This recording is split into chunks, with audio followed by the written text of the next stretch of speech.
mean? This wordplay. This ain't to make friends. We good to go?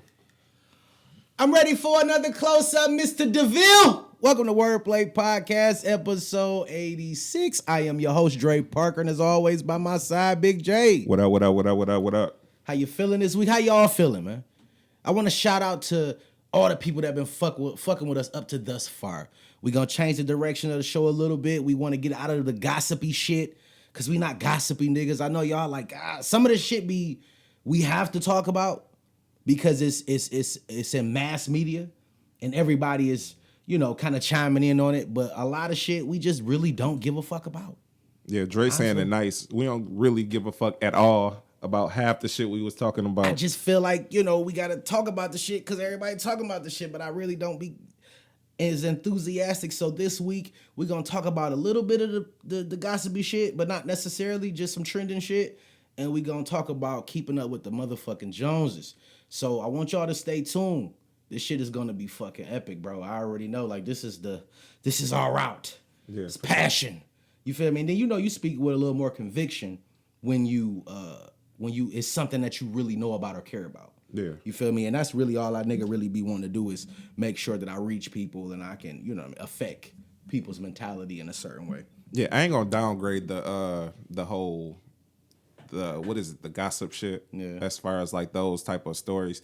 I mean, that shit be entertaining just to look at on Instagram and shit. Yeah. But as far as like giving content to people, I don't think that's the shit that we want to hang our hats on. But it made me like, it was the last clip that we posted. Now, if you're not familiar with us on Instagram at wordplaythepodcast, anytime we post a clip and we talking about some real shit, it tends to do way better than a clip of us talking about some superficial shit that don't have nothing to do with us or affect our day-to-day lives. Yeah. So that's why I was like, okay, let us make a conscious effort to do a switch. You feel what I'm saying? Because we know how our conversations be outside of the pod. You know what I mean? We talk a lot about some real shit. Yeah. So we're going to continue on that journey and let's see where this lane takes us.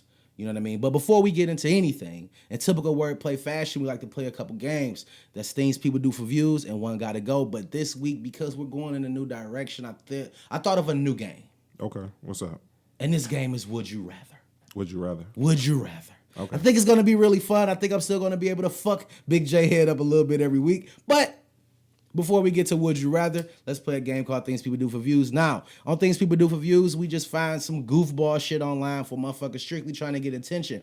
And this week, because of Popeye's bringing back the fucking chicken sandwich of the fucking century, last Sunday, I didn't think it was going to be pandemonium. Again?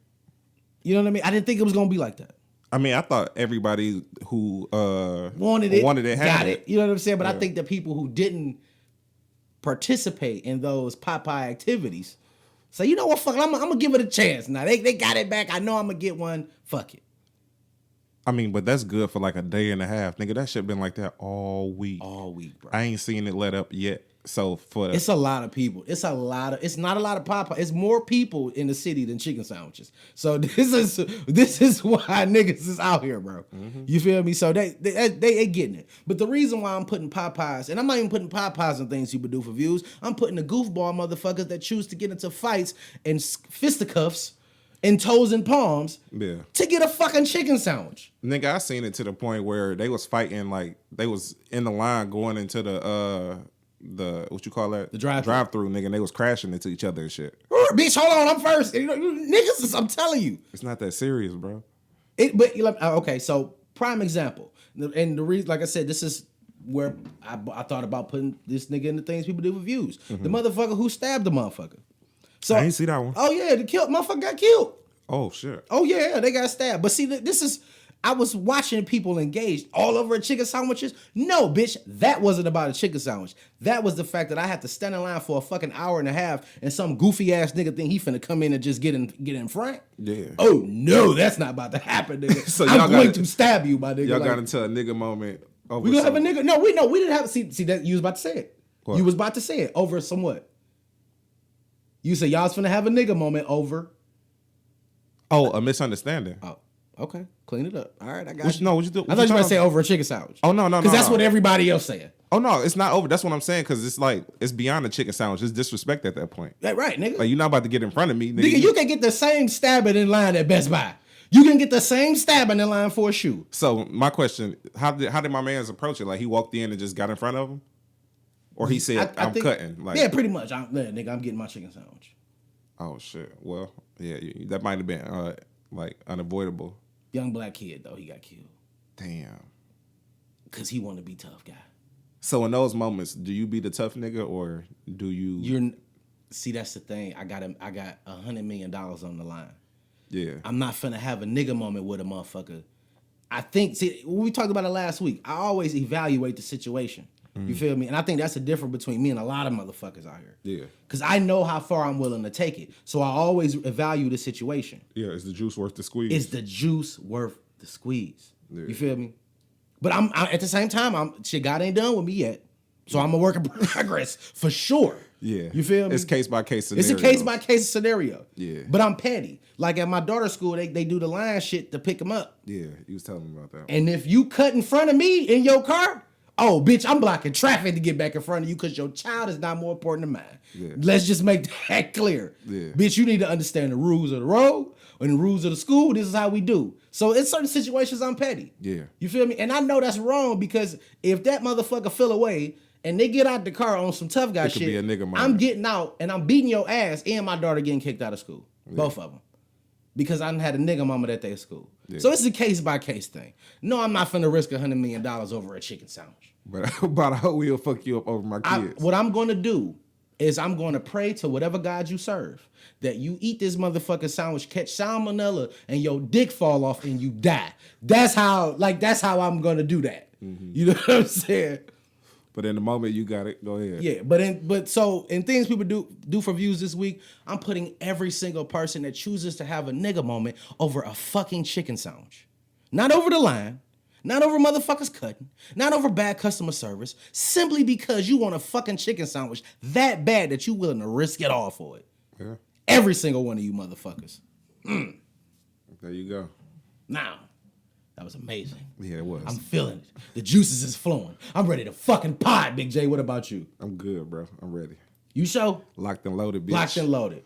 Now, you finna take this motherfucking question, and I don't give a fuck if your wife here. You gonna answer this question. What you got, nigga? Would you rather be married to a 10 with a bad personality or a 6 with an amazing personality? I can't deal with no stupid people, bro. I have Remember, she a 6. That's like decent as fuck. That ain't even. Yeah, that's you wouldn't even look at her. You would look through her like when you see her in public. You feel what I'm saying? Yeah. And you gotta wake up to this motherfucker every day too. And then while she sleep, you gonna look at her while she looking like Beetlejuice laying in the bed. You got me with that one. You got me with that one. Would you rather? You gotta pick one, nigga. God damn, bro. I got to go with the 10, bro. You go with the 10? I gotta go with the 10. You is about as deep as a pothole, my nigga. I just want you to understand. No, because I really wanted to go for the 6, but then the 6 not bad. It's just it depends on who it is. What you mean it depends on? A 6 is a 6, nigga. A 6 is no. Your 6 might not be my 6. All right. What's your 6? Just name somebody that's a 6. A cold 6, like nigga solid. That's a cold. It ain't no cold 6. No, you know. I mean, you know what the fuck. It's a 6. A solid 6. Like she ain't going up, she ain't going down. She is a 6 by all definition. I say Lizzo is like a 6. Maybe a 5.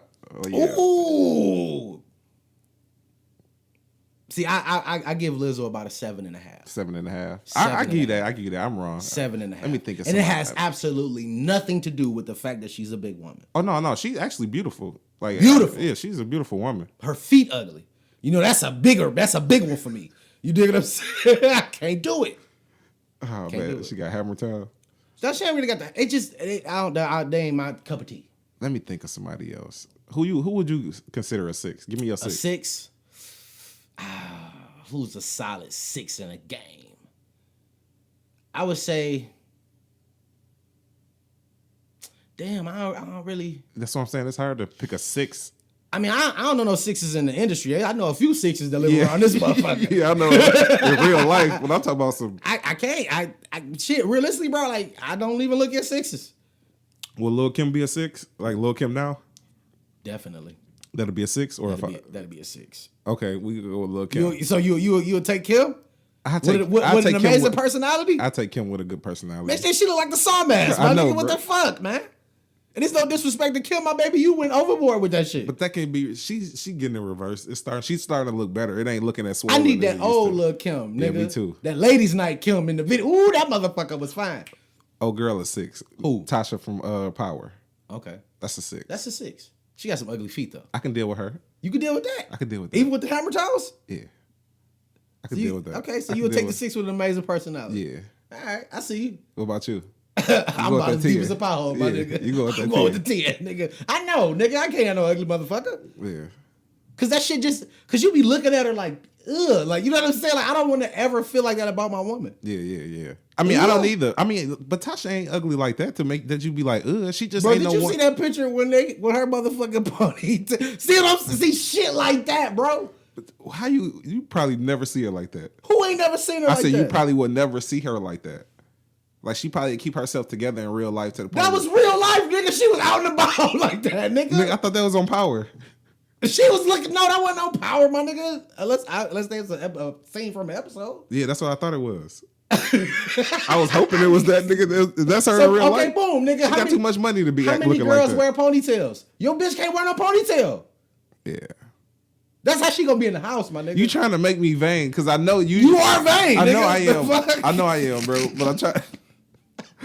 It's okay to be a little vain. No, bro, because I feel both ways, to be honest with you. But in the long run, like over the time, I think it probably would be the 10. You got to take the. Ain't no. See, you don't. Nigga, just say it, nigga. I want the 10 with the fucked up personality. But that's the thing, though. Stupid people irritate me, bro. See, that's not saying she's not intelligent. Her personality just suck. I hate those type of people, too. We ain't even got to say shit. We just fuck. What kind of relationship is that though? You can't take this bitch nowhere. You can't. You can take her somewhere. She just to be complaining the whole motherfucking time. No, I'm saying her personality sucked that bad. Then when you take her around other people, it's gonna be weird and shit. She's not gonna be the type of person you have to be in the house with her all the time, just fucking, just to keep you interested. You're gonna be cheating on her with an ugly bitch with a good personality. Fuck it, nigga. That's where we at with it. Fuck it. I don't know, bro. I'm going for the 10. And that's just simply because I'm one of them niggas, bro. I like beautiful women. Yeah. You feel me? And it's not to take anything away from a woman that's not beautiful because somebody finds you beautiful. Yeah, exactly. All women are beautiful, just like all men are attractive. You the apple of somebody's eye. But if I'm judging a 6, like if I got to pick between Tasha and somebody who I think is a 10, which would Lala. be Lala's about a 9. Yeah, a 9 or an 8. A 9. And I don't know why she can't get that 10. I think because her body ain't all the way like. But she kind of like, I don't know. Them enhancements. I'm not an enhancement kind of nigga. I don't like the fake ass. Oh, she got a fake ass? Yeah, she got her ass done. Oh, I ain't know that. Oh yeah, she got that motherfucker done. And them titties. No, she didn't get the titties done. Yes, she did. I think she did. I don't want to put no lies out there, but I know she got that ass done. Okay. That motherfucker look. Yeah, because I remember back in the day in the MTV days, she was there. She wasn't curvy like that. Yeah, she kind of like box body. But see, I like I like the authenticity. Yeah. I love a bitch that's hand stitched. Yeah. Don't go and changing the shit. You feel what I'm saying? Like nigga, like find you a nigga that's gonna appreciate that flat ass. Yeah. You feel me? We like the big juicies. Yeah. But shit, that ain't the reality. Yeah, so to be honest with you, a lot of niggas' dicks ain't big enough to be fucking big juicy. That's what you got to remember too, nigga. That dick to ass ratio, nigga. Yeah, you got to be. You want that big super ass, but you got a micro dick, nigga. You ain't getting in there. Every time she cough, you sliding out that motherfucker, nigga. What the fuck? Nigga, she gonna fight your ass out, nigga. Man, I don't know. That shit. So I'm superficial, and I like 10s. I'll take a 10 with fuck that personality. Please don't be afraid to comment. Let us know what you would choose and why. Nigga, you crazy as hell. I mean, Tasha ain't that bad, bro. But I can say this, that like, and I damn, who the fuck was I talking to about this? It was you. A chick that's not attractive make you attracted to her. Yeah. Sexually. Yeah. It's happened to me a couple times. Like damn, like bitch, you talking that shit. Mm-hmm. You feel me? Like you would be like, damn, like I gotta. But you be sick because you like this bitch ugly. Yeah, you don't want to go out really. But she talk that shit to you. Yeah. And she said she probably got a nice phone voice too. You be like, damn, bro. You know what I'm saying? And then they be having fire pussy sometimes too. Yeah. I done hit some questionables before, so I know. But listen, I got like 3 on my body, nigga. That's it. I got about 3. I don't even know. I mean, shit. Some days, nigga, it was bad weeks. I got 3 on my body for sure. I do what I had to do. Now, in trending news, what was trending this week? T.I. was trending this week? Oh, yeah, for sure. He was, nigga. Boy. This is a hell of a question because we got daughters. Yeah. So, you want to explain to them? Okay, so T.I. was on, I forgot the name of the podcast. I'm sorry, ladies. Y'all are beautiful ladies. I'm sorry. Yeah, I forgot. He's on a podcast and basically said that he goes to the doctor with his daughter. Deja, is it Dejanique? I believe that's her name. It's Deja or something. I know they call her Deja. I think it's Dejanique. She's 18 years old. He goes to the doctor with her. He is something that he continuously do. Yeah, since she was 16. Since she was 16 to make sure she's still a virgin, to make sure her hymen was still intact. Yeah. And she's 18 years old. So I'm not against it, but I feel like at a certain age, I gotta let up. Like she 18 now, she finna go to college. She's going to fuck in college. Yeah. Unless you got some type of incentive for her not to. See, but the thing with me was I didn't understand the context of it because he mentioned that he was doing it when she was 16, but he didn't say that he was doing it like still currently.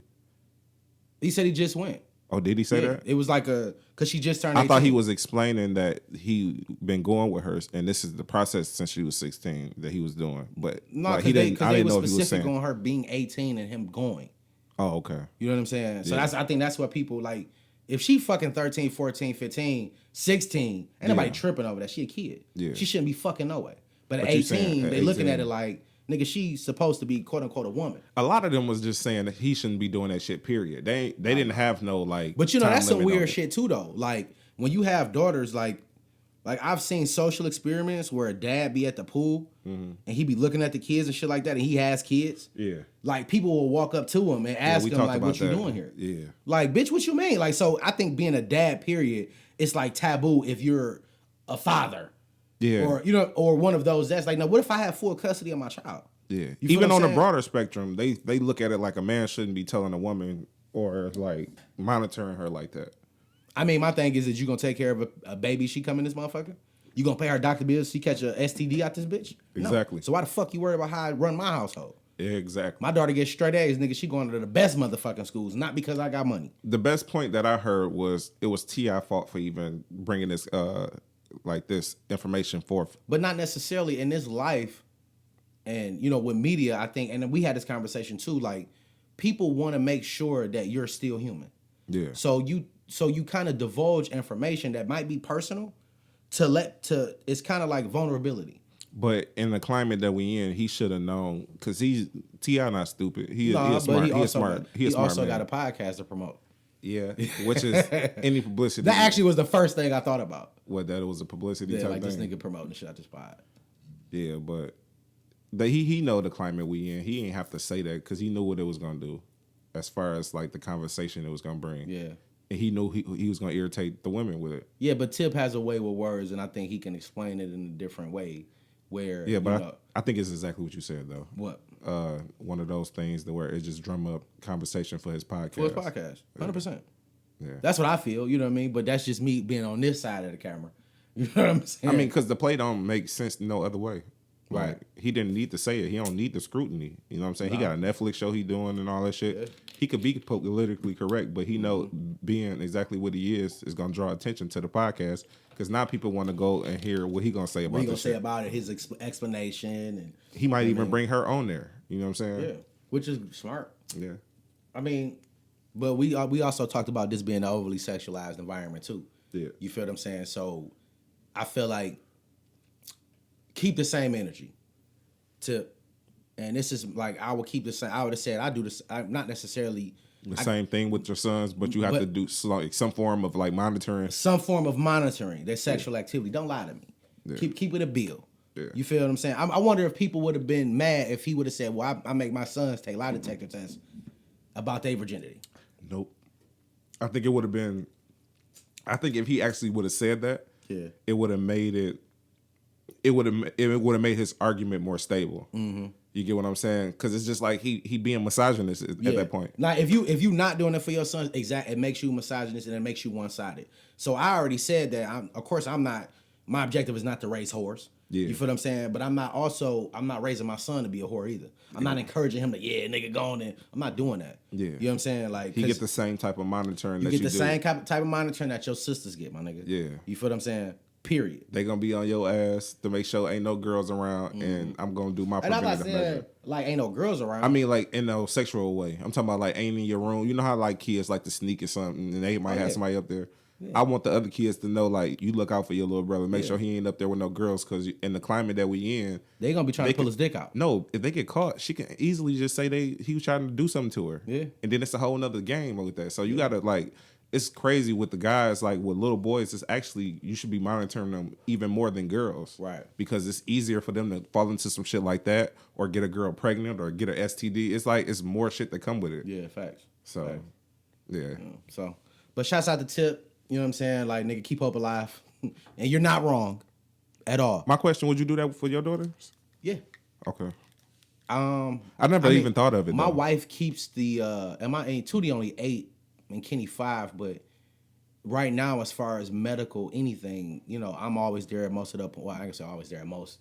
I actually went around, but I'm usually there at their appointments, and I ask whatever questions I want to ask, and my wife, if she takes them, what do you want to know? Yeah. So we already established that we're going to keep the lines of communication completely and utterly open. Okay. You feel me? Because even if my daughter do decide that she wants to have sex early, I'm not going to be the dad, like, kick the door in. You know what I'm saying? I'm not going to do that, because that's only going to make her want to do it even more. Exactly. You feel what I'm saying? Yeah. I would rather her, like, be on some, I tried it, I didn't like it, I can wait type shit. Yeah. Perfectly fine. You feel what I'm saying? Perfectly fine. But then, like I said, we're in an overly sexualized environment. So if I don't, if I don't leave a door open for her to be able to come and talk to me and her mother, then she's gonna fuck around and be on some fuck shit and come in the house with a fucking trying to hide it with a hoodie or some goofy shit like that. Then at that point, I'm a sucky ass parent, because I didn't do what the fuck I needed to do as a dad. Yeah, because she didn't feel like she can come and talk to you before it even got to that point. So I even get upset, like she liked this boy at her school, and at first I was like, I don't like that shit. Yeah, you feel me? But now I know who the young man is, and he likes her. Then in 3rd grade, I get it. Okay, you know what I'm saying? So I just I be fucking with him and shit, wrestling with him and shit. You know what I'm saying? Yeah. Like, and I talk to his dad and his mom as well. You know what I'm saying? But not saying that we're encouraging them to be together. I'm just letting them know, like, okay, you know, I'm letting my daughter know that it's not wrong to like boys. Yeah. You know what I'm saying? It's not wrong. So, but that's just me. But at that age, they form a liking them. It's just like being around them.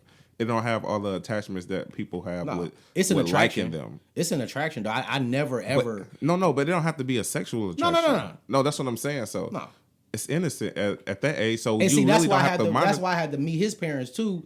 You know what I'm saying? Because I want to know what kind of parents y'all are. Yeah, because if y'all are overly sexual in front of him, then that makes so we've had that conversation. Get your little horny ass kid away remember puppy love and shit like that. But if that nigga would have said anything about dry humping, nigga, he got to get the fuck out of here. Fuck out of here, bro. Yeah, fuck out of here. I feel you. It was funny. Did you listen to Joe Budden podcast when we was talking about dry humping? Yeah, I remember that shit. Boy, I do too. It was funny because they was laughing like nobody do that shit. I'm like, nigga, that was like 90s. No, they was telling nobody do that shit currently. Oh, current? Nah, I don't think. Fuck no. Nah. But I could probably get my jugglers off a good ass dry hump. I know I could. I'm just too old for that shit. I ain't about to. Yeah, I'm pulling out like nigga. We ain't about to waste time. Yeah, this motherfucker. Nah. You gonna have me leaking in my pants? But you know what I equate dry humping to now? That whole foreplay shit. Like when y'all kissing passionately and shit like that. Yeah. Like when you getting riled up to fuck. Yeah. That's how dry humping is. We just changed it. No, but we still do it a little bit. What you mean? Oh yeah, when you butt naked though. No, sometimes not even that. Like say you in the bed and it's in the middle of the night and your girl like bump her ass against you and then you hit her with a thrust. Yeah, but I'll be dick out though. But what if you not? Sometimes you might have your pajama pants or your drawers on. So nigga, y'all might go back and forth for a couple times, just like humping, and then you pull out and do what you do. So we still do it, but we just don't do it as much to the point of ejaculation. It don't even take me much. Like my wife don't even got to do the whole put her ass on me. If that nigga roll over and breathe on me, nigga, my dick hard. Shout out to you, babe. Because I be ready at nighttime, nigga. I be ready. I be sleep hard. So if she wake me up and I see what the ticket is, then it's instantly going like, okay, we up. It take me a second to adjust to what's going on. But Man, hey, listen here. Yeah. Hey. You know when I tell you when I told you. What we had next on trend? Oh, okay. Did you see all the celebs at John Witherspoon funeral? You had Cedric the Entertainer was funny. The Wayans brothers. No. Cause Sean didn't come. Sean no, did. Marlon didn't come. He was pissed about that shit too. Who, Sean was? Yeah, no, Marlon was pissed that he couldn't go. Oh, okay. That he couldn't make it. But Sean, I felt like, and you know, I want to big up all the celebrities that went up there and said everything good about Spoon. Who else? Like, you have some other names? I didn't see all the people. No, they still releasing clips and shit. Yeah, I only seen like 2 or 3 But clips. I'm looking at shit, bro, and certain shit cringes for me. Sean made me cringe, bro, because he wasn't fucking funny. He was trying to. He was trying to be funny, and I feel like niggas was using that shit as an audition. That's how I felt like, but maybe it's just me versus the Wayans. Yeah. Because that's how I feel. I feel like them two niggas in particular, just be trying too hard. They just be trying too fucking hard, bro. And it was always more so Marlon because he out there more, but seeing Sean do it, I'm starting to realize that maybe that's just how they are. Them two niggas. But I think Marlon is funny with it, and Sean is like. You didn't cringe watching that shit, bro? Like nigga, chill, bro. Just. I didn't even watch all his shit. Oh my god, bro. I seen his on Instagram, so I seen like a little 6-second clip. Man. But I seen Cedric the Entertainer full look. What's her name? He said, and I thought it was dope that when he had saw Hollywood Shuffle was the first time he saw Spoon. He thought Spoon was funny. Yeah. And his brother, I think Keenan was a producer on there or a director or something on Hollywood Shuffle. Okay. Yeah, Keenan was. And he said, like, I want to meet him. You know what I mean? So at some point he met him. And they already had the conversation, him and Marlon, basically like, nigga, we gonna have our own show at some point. And whenever we had a show, he was like, that he's gonna be our dad. Period. Like before they even came up with the show, they knew they was gonna have a show, and they said Spoon is gonna be our dad. Yeah. And when NBC was giving their show the green light, they said Spoon is gonna be our dad, and NBC didn't want to fuck with Spoon. They're like, nah, we ain't, like, you get rid of him, we give you a show. He said that they wanted Danny Glover. Okay. Can you imagine fucking Danny Glover, nigga? Like, no. No, bro. No. And I'm not saying Danny couldn't do it. It just wouldn't have been Pops. It's not even his realm. But it wouldn't have been Pops. It wouldn't have been Pops, right? Yeah. So, not in hindsight, but so WB just started their network, and that's why they end up on Warner Brothers. Because and they was the flagship show. They was the first show off of Warner Brothers. Okay. You know what I'm saying? So they just went with it and it worked. You know what I mean? So I thought that was dope. You know what I'm saying? Like, but just that whole comedy thing, like, nigga, cut it out, bro. That ain't like some niggas is good in the movies and on TV, but when you in front of that crowd, my nigga, it ain't you. Yeah. It ain't you, bro. I'm sorry. Like, and I fuck with Sean and Marlon. I fuck with all of them. I don't want them ever to feel like Dre don't love them niggas. Because I love them niggas, bro. Them niggas just not funny to me, bro. Like, when it come to stand-up. It's niggas smoking niggas out here, bro. Like, y'all not that guys. I can agree with you on a stand-up aspect, but on the movies, bro, you can't tell me that them niggas ain't funny. In movies, them niggas is hilarious. That's you. You listen to me, Jay. You got the headphones on. Yeah, nigga. Some niggas are funny in movies and film. No, but what I'm saying TV, is, but when it comes to stand up, I'm just saying it does not translate. But I'm saying they know, like Sean. I don't watch this. I never seen a Sean stand up ever. I didn't either. So what they got to do with? Because he was standing up, talking, and doing jokes. Nigga, don't do that. That's not your shit. Not your shit. And this shit was wrote down. So you wrote this shit. You probably like, yeah, I'm gonna fuck these niggas up. No, you didn't, nigga. That shit was trash. Bro, it was a eulogy and it was you getting sympathy laughs, nigga. It was a eulogy and it was for Pops, bro. For John Witherspoon, bro. So it was just some shit he probably wanted to, everybody had to come up there and be funny, basically. But you didn't have to be funny, bro. Everybody did, it seemed like. Every clip I seen was funny. Because, like, yes, I'm gonna try to be funny if I find out Steve Harvey, all these other niggas is doing a eulogy. I don't want to be the only sad nigga. I'm saying, but don't kill him for the attempt. That nigga might not even be a stand-up. Let me go first, though, so I'm not doing no jokes. You could do that for Marlon, because Marlon do stand-up. But I don't know if Sean do stand-up. He better not ever again in life, nigga. That shit was cringe, bro. And I'm not. That's why I was sitting here listening like this nigga ain't even a stand up though. Don't do it then, nigga. Don't stand up there and make jokes. When you gonna sit down? What the fuck? You gonna sit down at the podium? No. You can stand up and say like, nigga, I love Spoon. Spoon was the shit. You feel me? Like tell that story about how you met him and you wanted to meet him and he was funny and you got him on your show and you just will forever love him. Like he will forever be pops to you. You feel what I'm saying? And thank y'all and good night, nigga. Have a good time. Like, nigga, don't come with the jokes. I feel you. Don't do that. I give you that. Don't fucking do that, bro. Like he was out of his element like, with that shit. That's just like when you see niggas like doing rap shit that don't rap. Yeah. That shit cringe, bro, because that shit is not you. Stop. Yeah. Immediately in your tracks. Lil Tecca. I don't do that because I like Lil Tecca, bro. He got a nice little. He look weird. He don't look like he rap, bro. He don't. And he look like he do math homework, bro. I like that fact and aspect of him. I don't like it, bro. He look like Why a everybody tutor. gotta look like a fucking rapper? He look like a tutor, bro. He don't look like nobody. Like, bro, come on. I ain't even gonna lie to you. I'm gonna tutor these hoes. Hey, whatever your hustle is, my nigga, get it how you live. See, listen, so boom, so like y'all who watch the show, y'all know like we sometimes it be funny as hell, but we make sure that we let people know that we are not comedians and this is not a comedy pod. Yeah, because that's not my shit. No, I wouldn't I'm gonna say I would never. Because Yeah. my timing be pretty good sometimes. Yeah, but I ain't even fucking around with it. I think I'm more suited for film and TV to be funny. I watch a lot of stand up and I'm straight on it. I understand. You straight on me? No, I'm talking about as far as like I don't think we structure that shit like Fuck that. no. I just think we just like it be in a moment. It's momental. Yeah. Or monumental. No, it's momentum. You had it right the first time. Okay, cool. But it's that. Like it's in the moment. It's two homies talking shit and sometimes the shit get funny. Yeah. But no, would I never step on that motherfucking stage and give niggas 5 minutes? No, I'm straight on that. I can't, bro. I That's probably not my could if I shit. really tried to, but then I wouldn't even. I think I could, but I don't even want to. I'm not saying that I couldn't. It's just not my thing. Yeah, mine either.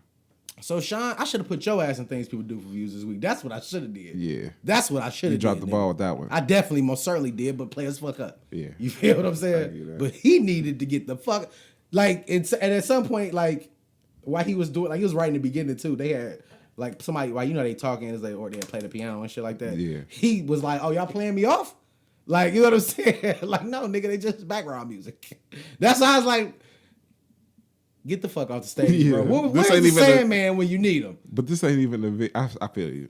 It wasn't a vehicle to be doing all that shit. But even that, like, no disrespect to Spoon. Spoon wasn't like, I watched his stand-ups. It wasn't that funny. Yeah. I was just more, like, really there because he was fucking pops. Yeah. Just keeping it Bill. You feel what I'm saying? His roles in movies like Boomerang and shit was funny. Was funny as hell. And the fact that he did that shit improv, like the shit that he uttered out of his mouth, we still fucking say. Yeah. And we will never forget that shit ever. It's synonymous with that nigga at this point. It's him. Yeah. That's why I say, hey, you can't, it's kind of fucked up. But rest in peace to Spoon though, man. And I apologize on behalf of... I guess rest in peace to Sean too, huh? Yeah, rest in peace to that nigga comedy career if that's what the fuck he thought he was going to end up fucking doing. Goddamn Wayans. Them motherfuckers, man. All of them. Don't do that, nigga. They straight. I fuck no, they straight, but nigga, no, nigga. Damon is the stand-up, nigga. Damon is the stand-up, nigga. Period. But even his son funny on stand-up, though. Yeah, his son funny as hell on stand-up. You know what though? I respect Marlon Grind because that nigga he actually like started doing it. No, like, he dove into it. Like he on tour constantly trying to get better and better and better and shit. So I respect that as far as his comedic time. Niggas who I ain't do never seen stand-up, Sean bro, do no stand-up. They gotta calm down. Marlon needs to calm down. I think Marlon would be really funny if he do what Chappelle, the advice Chappelle was given. That same advice. Be Mystique. You feel what I'm saying? Yeah. You giving niggas, you auditioning everywhere, bro. You talking about when they go on the Breakfast Club and other shit like that? You auditioning everywhere you go. Sway in the morning. Nigga, I don't even know. Nigga, like, and that's why the shit don't be funny. I'm sorry. I think it's funny to me. It's funny to me first off. But then I feel like you probably wouldn't feel like that if he came into the interview calm and shit. I feel like the person who interviewed him will want the energy So they would be like they try to gear him towards being energetic and shit. I don't think he naturally come in like that every time. Man, that nigga doing some PCP or something, bro. Because even when I watched the Marlon show was funny as hell. No, have you ever watched his vlogs he do on YouTube? Yeah. I mean, but he show his regimen. He take a lot of vitamins. That nigga be doing the most. No, but when you older like that nigga, you trying to be on the go. That nigga, he taking all of this shit. I'm not there with you, bro. I've had vitamins that made me sweat, bro. That nigga sweat like a nigga who take a whole sweat bunch with of no vitamins. I'm a sweater. Exactly. So I don't even know why you even think that he on drugs. Yeah, but I be chilling though. No, you don't, nigga. You say that time though? Yeah. I'm a sweater, but I be chilling. Nigga, that's a bar, nigga. I need to start rapping. So you comedy then rap, nigga. We gonna take it all over, huh? I'm taking this shit to fuck Joe Budden. They take it to the next level, bitch. We raising the bar. We raising a bar at wordplay, nigga. All right, so what we got next, nigga? Y'all gonna do some Christmas shopping this year?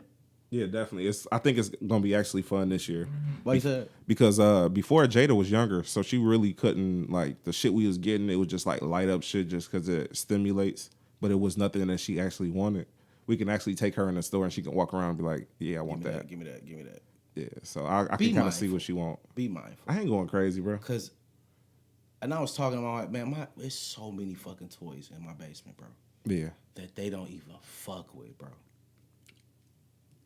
I mean, she got toys and shit that she don't fuck with now. I'm not doing that shit no more, bro. I know what type of shit she likes, so. I mean, it's certain shit that I'm getting them. Yeah. But that's because I know they gonna fuck with it. Yeah, I want to get her like a indoor ball pit. That's like one of my big gifts I want to do. An indoor ball pit. Yeah. That's gonna go outside. Nah, it's gonna be in the crib. It's gonna be in our room. It's gonna be like a little, probably about the size of like a twin size bed with an enclosure. Well, I'll bring Daddy O over here so he can go in there and. Exactly. They go crazy. Cause I'm not buying no ball pit, bro. Them balls will be all over the motherfucking house, my nigga. I'm not doing that, bro. I seen one, bro, and when I seen it, I'm like, oh, that's hard. That's hard. I gotta get it. I feel like people be pressured to do that shit, bro. I don't. Look, for me, it's kind of like fun because like it brings out the inner kid in me. Mm-hmm. So I get shit that I know I can interact with her with. Yeah. So like shit like that, I can just like. I can throw balls at her while she in there, or I can get in there like halfway and just fuck with her. Talking about. I ain't gonna get all, but you know what I'm saying though. Like I feel like at that moment I can do shit now that we can have fun with. I'm not playing with you, dog. So nigga, I'll be looking for the shit for not today for me and her to interact with. But I love this time of year though. I love Christmas time though, because I feel like most people and my wife, she's an online nigga. Yeah, I like to still go out and shop. And shop because I like to feel the vibes, and it feel like everybody out is in a good mood. You like to see the red, the Christmas. Yeah, music. bro, I like the fucking vibe. Yeah, and pick shit and shop, and you know what I'm saying. Like I just like that shit. You know what I'm saying. And I go overboard, so I'm not doing that this year. Okay, I'm not. I already know what I'm getting my wife. I already know what I'm getting the kids. Yeah, and I know what I'm getting myself. Yeah, you know what I mean. Other than that. I'm not doing it, bro, because I go overboard, because I buy shit, bro. Yeah. Like, you be at fucking Walmart, nigga, I'm saying ooh, and they ain't even seen it. So let me ask you something. You gonna buy yourself something for Christmas? Yep. I was planning on doing that. I want to know, is that selfish or not? No. Nigga, you work hard for your money, nigga. That's what that's how I took it. Like, I got something specifically I want to do. What you want? Myself. What you want for Christmas? Nah, I ain't gonna tell you. What, nigga? I'm just gonna pop up with it. And you gonna be like, oh, okay, I see what you was doing. What the fuck? Huh? What you, nigga, just tell me, nigga, tell the world what you want for Christmas. I don't know, right? I'm still mulling it over, but I'm thinking about a grill. I want to get the mold in and, I want to do it official. What kind of grill? You want a gas? Nah, I just want the bottom 6. Is that the barrel? What you talking about? You talking about a grill, right? Teep. Oh, you want a grill? A grill. This nigga. Yeah. All right, Jay. I think you're talking about a barbecue grill. Like, oh shit, nigga, that's my speed. That's the fat in you, nigga. No, nigga, because you like the grill. And you got the little grill, nigga. Get you a grown man grill. Nigga, I don't need all that, bro. Yes, you do. I don't want no gas grill. You can get the gas charcoal option. You can get the charcoal grill with the gas option. I don't want the gas option. The gas option powers the eyes. I have a gas grill already, a small one, and I don't like how the food come out. So I like because you don't know what the fuck. I like that charcoal grill, you don't know bro. What you're doing. No, I know what I'm doing. You don't know what you're doing. I know what I like. I put it that way. All right, yeah, you know what you like, Jay. This nigga here. I'm telling you, nigga. I think I'm gonna get me some AirPods and that new Apple Watch. I think that's what I'm gonna get me. And I was racking my brain about them AirPods, bro. But earlier today, because I'd be using the headphones, and the reason I didn't buy the AirPods yet because I know I will lose them bitches. Yeah. But the fucking phone, bro, like I'm all the fucking cord be dangling. Snatch the goddamn phone out my pocket. Snatch the goddamn phone out my hand. I'm not doing this shit no more, bro. Yeah, bro. I feel you. I dropped this bitch earlier and I thought I cracked the screen, but I got the screen protector, so I slid the screen protector. Okay, this is the screen protector crack. Yeah. I was sick though. I'm like, bro, like, all right, man, I got to get the AirPods. So I'm going to grab that and that new Apple Watch. I was thinking about them AirPods too, bro, but I don't know. I gotta see. Maybe it's another option I can go where it's like a circle. I like the ones that Samsung got. Oh yeah. But then we got the Apple shit, so I need to figure out if they got another option that's like circle or something that I can put in my ear. I might fuck around and go get the Ray J Raycons and just do them. I ain't fucking with Ray J, bro. Shouts out to Ray J. I just talking. I want me a Scooty bike though. I want my shit to match. I'm matching. I like to coordinate. Shouts out to John Witherspoon. Yeah, I gotta figure it out. I got to coordinate, man. But the reason why I asked about the Christmas shopping this year is because I think it go right along with today's main topic, which is keeping up with the Joneses. Please, y'all, get your TV trays, your popcorn, your TV dinners, and you just enjoy this conversation and try to take something from it. So, y'all understand the concept of keeping up with the Joneses. You understand, Jay, right? For sure. Now, to me, keeping up with the Joneses is a combination of things. It's a combination of trying to be like everybody else when you probably really can't do it like that, or paying for shit that you necessarily can't afford, or impressing broke people, or even the family pressures. And I want to talk about a little bit of both of them. So the first thing I want to talk about in keeping up with the Joneses is it okay with you, Big J? What's up? The social media pressures. Okay. Right? So with the social media pressures of keeping up with the Joneses, I feel like a lot of people, they watch people on social media, right? Yeah. And they see this life that they want to emulate so bad that they willing to break the bank to do it. To break the bank to do it, rather. Okay. You know what I'm saying? My first question from that is, who are they watching? Are they watching the celebrities or are they watching regular people? See, I think it's a duality. Okay. I think it's a duality. So you watching celebrities, and keep in mind, like especially with rappers and different entertainers, these motherfuckers are really, really millionaires. Yeah. You feel what I'm saying? And a lot of shit that they purchase and buy is tax write-off. Mm-hmm. You feel what I'm saying? To keep up their image. You feel me? And then you get the niggas that you think are really getting money like that. Yeah. That you think really getting off like that. And like the dope boys, the No. I'm talking about the regular schmegular niggas. Because them niggas was getting some money. Especially when the music started popping off. You feel me? So I'm not gonna say none of them because I don't really know what their financial situation like. You feel what I'm saying? Yeah. But because I would consider them entertainers. A lot of shit that they purchased and they or had in their video was to, you know what I'm saying, go inside with their image. Yeah. And I think they were all of them some smart guys. It's tax write-off. But the objective of other people, they just want to feel like they getting it like that. Yeah. You know what I'm saying? You think that's where the motivation comes from? I think the motivation comes from, honestly, a bunch of motherfuckers, bro, that just want to impress broke people or want to feel superior. See, because like as far as like what you just said, like it's for them to feel like they have that, even for that little microsecond of having it, or you know what I'm saying, at the cost of not paying a bill just to be able to feel a certain way. I can understand that more than just doing it for other people, because you actually like getting something out of it. Like it's fulfilling you in some type of way. It's wrong and misdirected. Right. But I can understand somebody wanting to like try to horn in on a certain feeling. But to impress other people, that's where it loses me at. Like I'm like at that point. So for like I think a couple years ago, I had got off of social media. Yeah. And this is just me being vulnerable and me being honest. We're trying to raise the bar. I would see niggas that I know aren't fucking with me, right? Yeah. Mentally. And they'd be like, damn, them niggas getting off, right? Mm-hmm. I don't know the nigga, but I know the niggas. Yeah. You feel me? Like, damn, these motherfuckers getting off.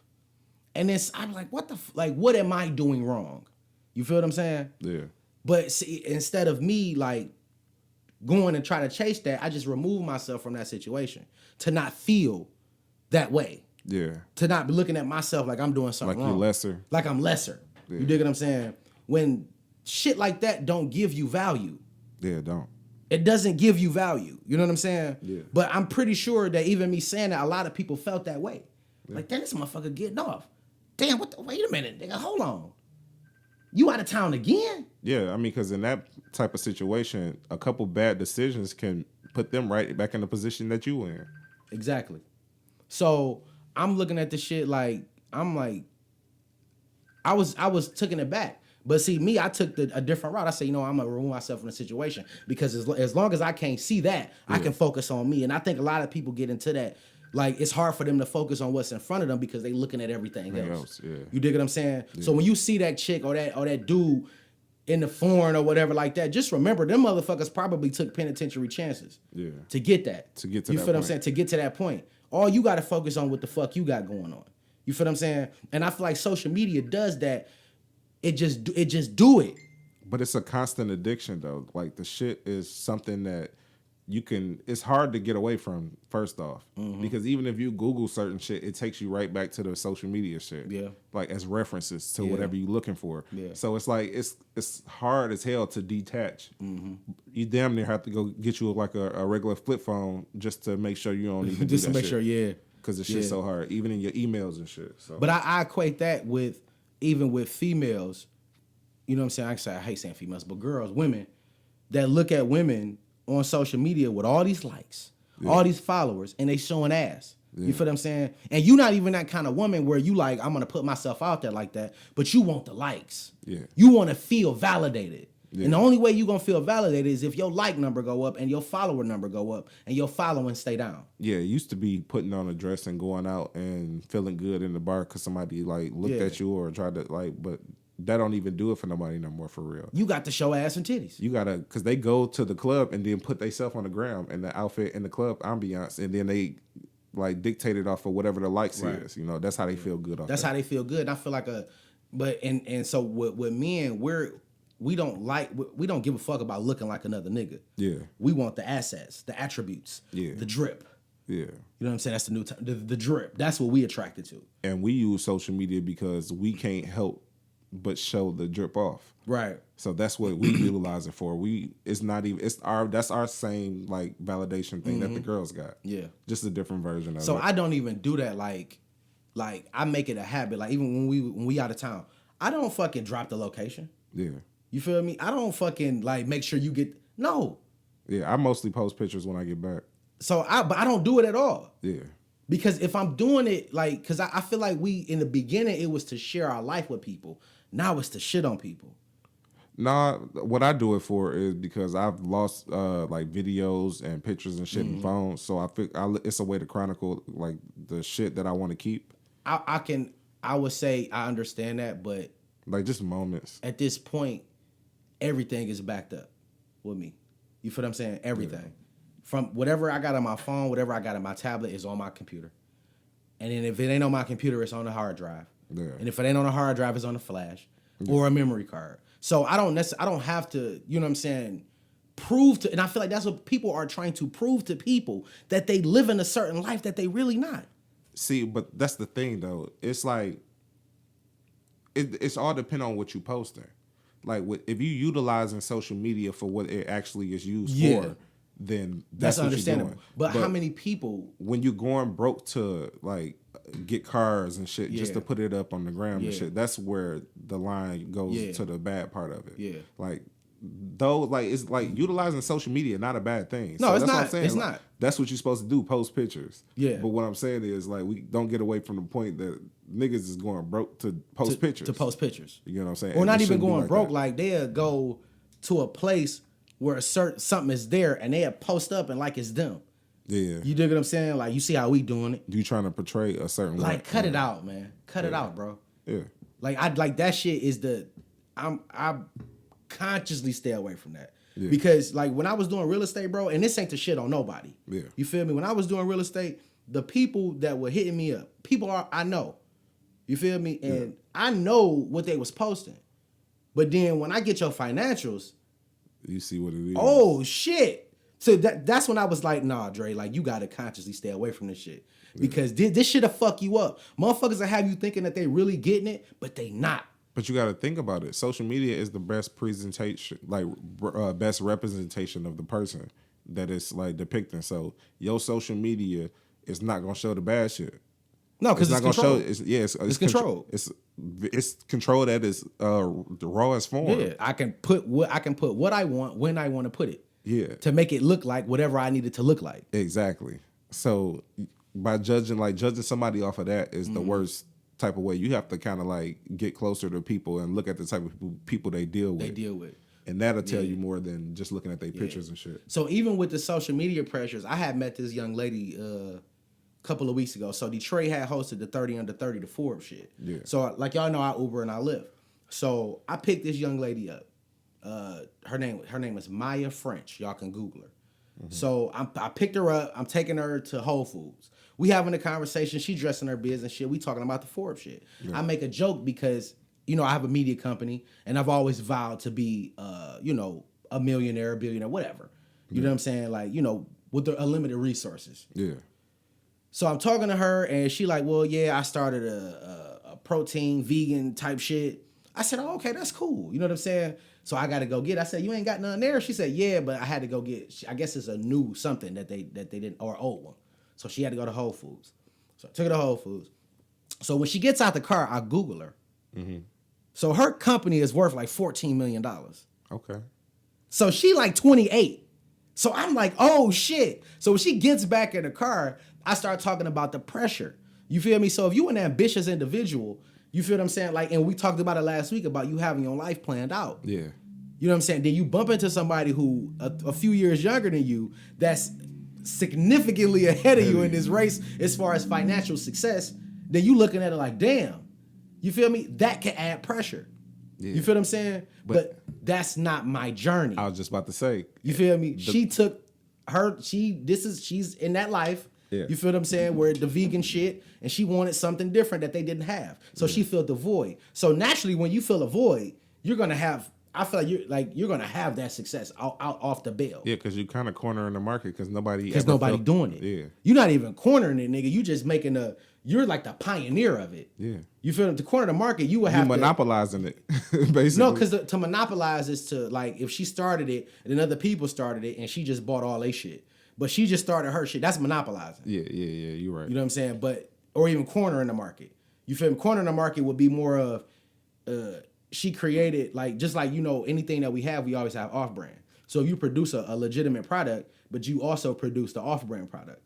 Yeah. You feel me? That's cornering the market. But ain't she kind of doing that? No, because she's not the first vegan drink ever. I think what she did. There was nothing out there like it. And if you look at her bio, no, but I'm saying, but it was drinks like it. So no, it was no drink like it. Like you got to go look at her thing. Like, cause she in her bio, she explains why she decided to do it on her own because she wanted something that was not there. So she decided to do it on her own and create it. No, but I get what you're not getting. I'm looking at it broader just than the particular drink. It's not the first drink that's it's not the first in that space of vegan people. It's other drinks that people can buy. That's vegan also. So what I'm saying is she came up with an idea and I guess she, like you said, she had a formula that nobody else had. Yeah. So she capitalized on it and made a lot of money. And at this point, what's she gonna do? She gonna monopolize the whole situation. If she chooses to, but that's if people decide to follow in her footsteps. I think veganism is one of them things that's kind of growing. It's still it's just like podcasting. Yeah. It's a growing thing. Everybody is not vegan. It's more meat eaters on this planet than plant eaters. Yeah, for sure. You feel what I'm saying? So it's a small community, but it's a large community at the same time. It's a small knit group, but it's a lot of them niggas in them as that group. Yeah, but she can be like, I can give you my formula, and you gonna have to give me half parts. Yeah. So I'm gonna have. But that's not monopolizing. She monopolizing will be the weight and let them build their shit up and then buy them out. And just buy them out. And then you own all them companies. That's pretty much what Gary Vee do. Yeah. But I say that to say like to meet somebody that's young, and then like she really got it. Yeah. And she was cool. She was still humble. You know what I'm saying? We had a nice little conversation, and it actually motivated me in a little bit. But I just it's a pressure because you looking at Forbes. You want to hit that Forbes list. Yeah. But you look at it 30 under 30, we can't do it. We can still hit it, but we ain't gonna get that 30 under 30. But in this society, especially with the millennials, when you become a millionaire, a multi-millionaire before you're 30, it's a different type of like it's a different feeling. You feel what I'm saying? Yeah. Most people don't reach millionaire status until they in their 40s. Yeah. You feel what I'm saying? It's a lot of niggas that you love that never like you thought had it, but didn't really get that until it took them 10, 15 years to get there. Yeah, when you're looking at the entertainers. Yeah. So now we in the age where like kids are starting businesses at 8 and 10. So all the Migos is under 30. Yeah, but they provide that's different. That's hip hop. But I'm saying it's like just strictly. Oh, you talking about just off like entrepreneurs? Okay. You feel what I'm saying? I'm seeing kids pop up with businesses. I already know their parents pulling the strings, but it's still like it's their company, so they're running their company. But and they 10. But by the time they're 20, nigga, they gonna be fucking millionaires. So it's that pressure, and I think a lot of people fall like of I have to get this success right away. That's what I was like going at that right away success. You feel me? Yeah. And you know when you turn 30, like we said last week, when you turn 30 and you don't have the success that you thought you would have, you start to make decisions drastically. Yeah. And when you make drastic decisions, none of that shit is gonna work. Go through, yeah. So you're gonna spend the next 5 to 10 years making drastic decisions. Yeah. And then when you get to 40, now you're trying to correct what you did. Yeah. So now you behind. So at that point, I don't think you will ever get to that 7-figure, you know what I'm saying, or that 6-figure shit you were trying to, no, 7 figures you were trying to get to. You can, but it's like our man Spoon. Yeah, Spoon, but he provided a service. Yeah. But it took him a long time. It wasn't like he was fucking up.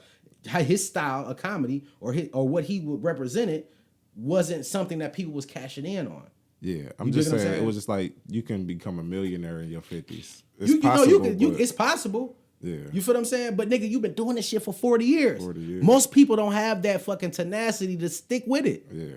To say, you know what, bro, I know this shit gonna work. I know it is. Niggas quitting off do 2 days. Like, this shit ain't it. You know what I'm saying? Because people want rapid results. They want to be successful overnight. But the social media aspect of it makes you feel like that. Because you want to feel how that person, you think how that person feel, you want to feel that tomorrow. Yeah. So you jump on the phone, you calling motherfuckers, you trying to get, and it don't work like that. Yeah. You feel what I'm saying? Most people who are millionaires will tell you like, nigga, you have to have that in your mind that, nigga, it's going to be times where I'm going to miss a meal. Matter of fact, Academic said this shit. He said he was doing what he was doing for 5 years, not getting anything. Yeah. 5 years. Yeah.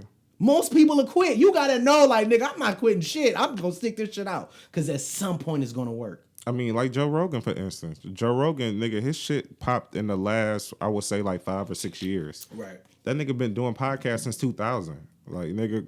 Solo. Actually, he was doing it with the same dude who produced him now. Okay, yeah. He was doing it with the dude, Red Band, and then I guess Jamie, the dude who is engineer now, is one of the students from Red Band. Okay. So, and I mean, that's just, you know, just be mindful of social media. None of that shit is real. Yeah. All right? That's how I take it. Even if it is, that shit fake as fuck. That's how I look at it. Yeah. You feel what I'm saying? To trick myself into knowing that, nigga, you still on the path. You still on that journey. You feel what I'm saying? Yeah. No cheat codes this way.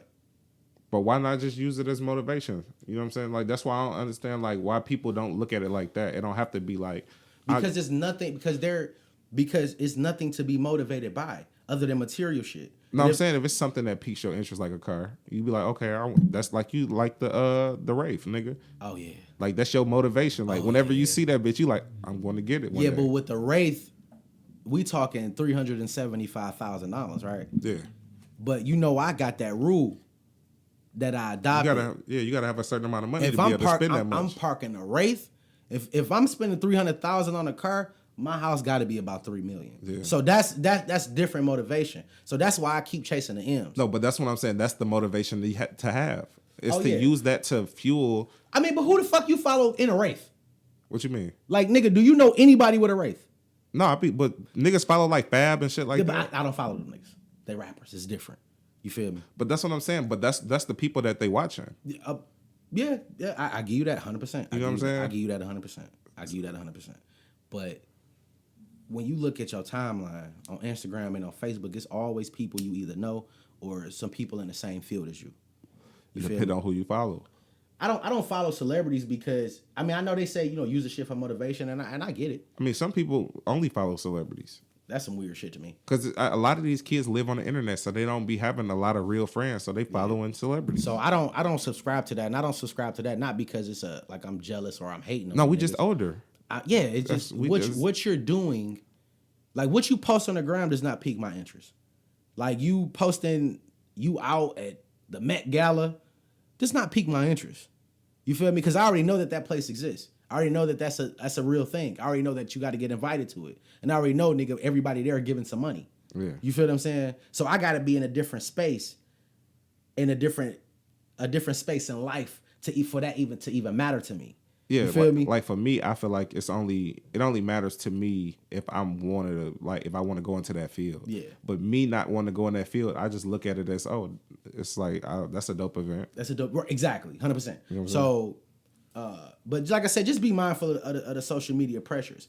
Now, I want to talk ageism a little bit because this is all under keeping up with the Joneses, right? Yeah. So everybody got that lion ass nigga at work.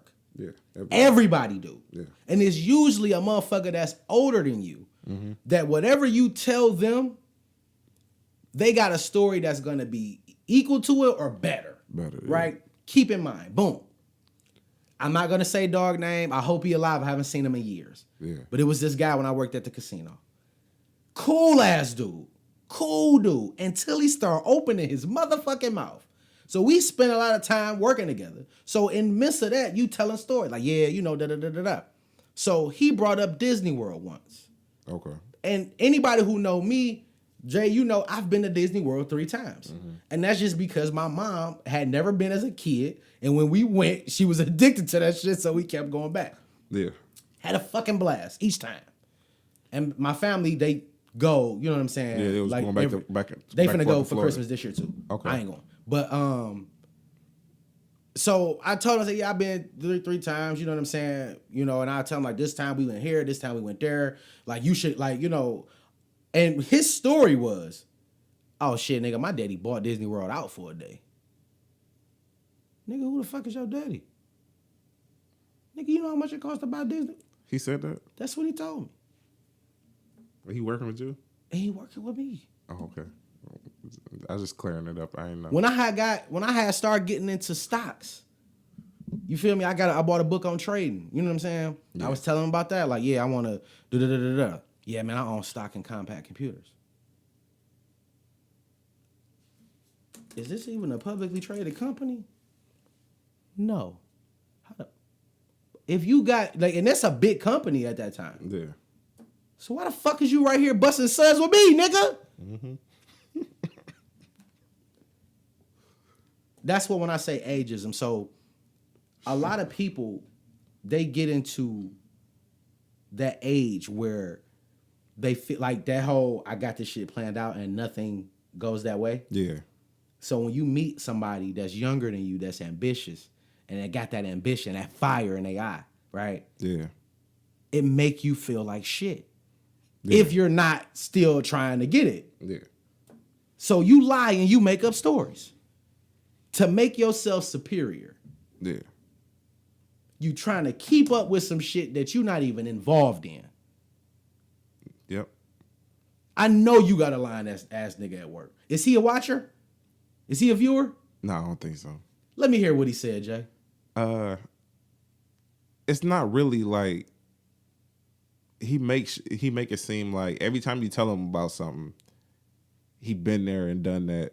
Mm-hmm. And he like, you need to do this and this and this. And then he got a little comment or retort for everybody, like comment on their life as far as like, if a nigga get a new car, why you get that little ass car? You know what I'm saying? Like that, like maybe that's what he can afford, my nigga. Right. And then he'd be like, oh, you do this and this and this. You should be able to afford. Like, you shouldn't be telling this nigga how to delegate his money, my nigga. Just chill. It's okay. He do what he do. So I just peep and watch. Like, he talk a lot. Yeah. And sometimes when I feel like when you talk a lot, you talk a lot, you trying to hide something. Right. You know what I'm saying? So it's just like I see that a lot within the older guys at my job, period. Just not him, because it's not mutually exclusive. A lot of people at my job talk like that. And they do it because they know that the generation that's coming up behind them, us, we ambitious. And we ain't even thinking about that goddamn job. They working overtime in the job thinking that's going to get them ahead. Yeah. We outside like, nigga, we trying to get money that equal or more to what we making already. Right. We not trying to be just getting a little extra. Yeah. We trying to get the fuck up out of here. Yeah. And I think that, like, the fact that they at the age where they can't really do that or make that type of sacrifice at this age because they about to retire and everything from now on they have to survive off of. Like, nigga, we ain't trying to be set up like that. I'm trying to be sitting on the beach drinking Mai Tais with my feet up, nigga.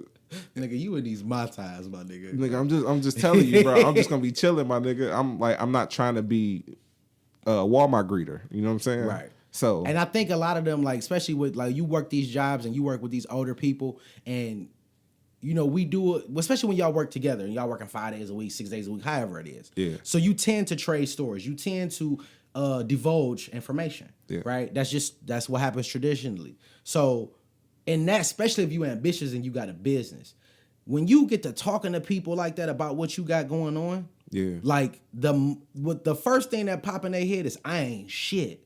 Yeah.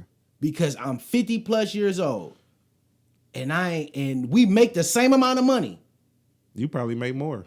You probably no, I'm talking about just on, like, as far as here. Okay, yeah. Because when you working in places with unions, everybody know what everybody make. Yeah. You feel what I'm saying? Mm-hmm. So if you came in, you've been there for 5 years, you make a certain amount of money an hour, and it's an old nigga in that bitch, you 63. Yeah. Came in when you came in. He make what you make. Yeah. You feel what I'm saying? You got an advance. Yeah. You got to jump on life. He's still in this bitch. You feel what I'm saying? He got to be in this and bitch. We all have said, nigga, I ain't going to be here when I'm... You know what I'm saying? Everybody said that. Old people get mad as fuck when you say shit like that. Yeah, I know. So I don't like old niggas, man. They be hating this shit. But... I'll be damned, though. But that's the thing. But when you say that, they look at it like, oh, this little young motherfucker. Like, because you shitting on them. I ain't about to be 68 in this bitch. Clocking in, nigga, worried about massa, nigga. Nothing. Like, we say shit like that. All young people do it. Yeah. And you say that shit, even if you're not saying it to the old nigga, you saying it around the old nigga, and the old nigga heard exactly what the fuck you said. I look at it like these are dudes you have to pay when you this age to go through some of that shit just to get your shit, like, to the point where you can go ahead and self-sustain yourself. Yeah. So they passed the point of self-sustain, nigga. They have to, like, sustain off of life. Off of life, yeah. You know what I'm saying? Like, they can't stop. Yeah. They can't stop, nigga. You know what I mean? So then, not even on top of that, you got the motherfuckers at work, lying, making you feel away. But then you got your family. And I think family pressure is one of them things that's, like, really, really underrated when it comes to keeping up with the Joneses. Yeah. Prime example. When you, let's say you was rapping, right? Yeah. And you have a certain level of success where you making a couple dollars. Yeah. Not nothing too big, but just something. Mm-hmm. Your family know. So when you come around your family, they like, nigga, when you hit it big, you know, when you get to the next level, and they encouraging you, but they also put pressure on you. Yeah. Because now they feel like you the GOAT. You feel what I'm saying? Yeah. You that nigga. And now you got to demonstrate that. You gotta be that. Not only that, if you prove them right, and they can always say that they was like, man, I was in your corner. They can pull at your heartstrings at that. They can be like, we was rooting you on the whole time, and you ain't gonna look back at us. But see, no, that's that. We talked about that with Meek Mill shit. I'm talking specific. But I'm saying, but that's pressure too, though. To give back. Unless you like that's what you want to do. You want to give. No, I'm saying, but if somebody was in your family was telling you, like, don't do that shit, it ain't working. It's gonna be weak as hell. That's the person you're not gonna want to do shit for. Yeah, but that's not pressure to do nothing. I'm talking about the pressure of because when you start to, like, trying to keep up with motherfuckers, you start making drastic decisions. This is what the whole span of keeping up with the Joneses, because it always puts you in a fucked up position. Yeah. When you trying to, because you're competing with other motherfuckers that's not even in the game. Yeah. You know what I'm saying? Like, they pretending to be in the game. Yeah. So when I mean family pressures, it's like when your family sees something in you, and, you know, and they encourage you, like they should, but you don't even really believe it. You feel what I'm saying? Now you feel like you got to, or you gotta get this money. You feel what I'm saying? Is that really bad though? That's what I'm I'm gonna talking tell you why it's bad. My cousin, Lord rest his soul. You feel me? My cousin Rob was killed on some drug shit. You feel what I'm saying? This is a nigga who played football, was really good, went to college. Yeah. Everybody rooted him on. Got him to he got into the NFL. Yeah. Then he got dropped out of the NFL. Then you start selling drugs. Nigga, you ain't never sold drugs in your life. Why? Because you want a certain level of success. You feel what I'm saying? Yeah, but was that family pressure though? Yes. Or was that the pressure of like he had a taste of a life that he wanted? It came from the family. Like this is me. I'm not a fly on the wall. I'm in the room. I'm hearing the conversations. Yeah. You feel what I'm saying? I've talked to him. Yeah. I gotta get it, cuz I gotta make it. You feel what I'm saying? Cause they believe in me. They know I'ma do it. I gotta get this money. I don't think that's 99% of the time. Probably not 99%, but it still goes with, you know what I'm saying, trying. It's a factor. It's a factor. Yeah. You feel what I'm saying? Just like keeping your fronts up. Keeping your fronts up is a lot of these niggas out here trying to keep their fronts up. Yeah. And if you don't know what keeping your fronts up mean, that's just, if I talk cash shit, then when you see me, I got to be able to look the part. Most of these niggas be looking the part with $3 in their pocket. Yeah. You feel what I'm saying? Facts. Huh? Who you trying to impress, G? Everybody.